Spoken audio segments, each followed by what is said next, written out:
You know, my mother never told me that. Life is hard, darling, and that people are people. There is a moment when you will come to realize that you are who you are and with good reason. But you should know firstly the three things that you will never be. That, my dear, is the perfect place to start. 1. You will never be perfect. You will never know what it's like to be so hauntingly free that you can run across the seashore with the ocean lapping at your feet so desperately that you want to, have to, need to pick up the pieces that others left behind. You'll want to grasp every bit of starshine hidden in the sand, but my darling, my darling, my darling, it's just not possible. People are not mannequins. You cannot fix things that were never broken. You cannot be fixed. 2. You will never be present. My love, you will never want to tell people who you are and where you came from because you will be so enraptured by the skyline looming over the head of the person that you are speaking to that you will forget that people are people too. You won't ever notice that girl or guy in the coffee shop staring at you because you will be so engrossed by your Tolstoy, your Fitzgerald, your Wilde, your Marquez, your Hemingway that you will never even bother giving them the light of day. Give them your attention, all your attention, because all anyone ever wants is attention.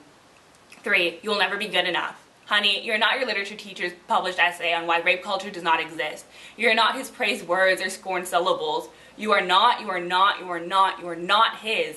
Most importantly of all, you are not your first love. You will never be his little girl with her bright eyes and big dreams. You will never live up to his expectations because, my dear, he is looking for perfect and he will never find it. Not in you and not anyone else.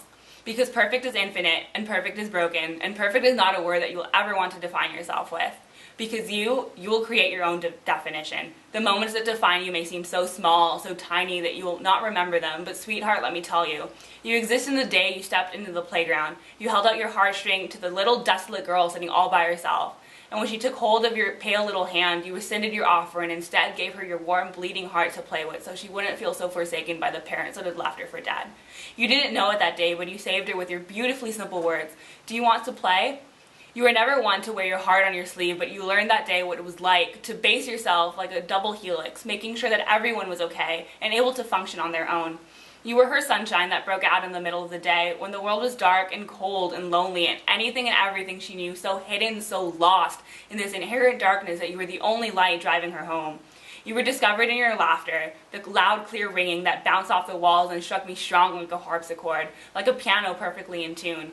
You were created as a blank slate. Your actions define you, and when you're lost in the depth of the ocean that is your mind and you feel like your thoughts are being questioned and you feel the cruel world crushing your bones that leave them as pure as white dust. You are so much more than your words and the way you play the piano. You can't compare yourself to the sea when the entire sky is spread right in front of your eyes. Stars are beautiful when they die, and you shine in your small moments. You, my dear, are a person, and that is the best thing you will ever be.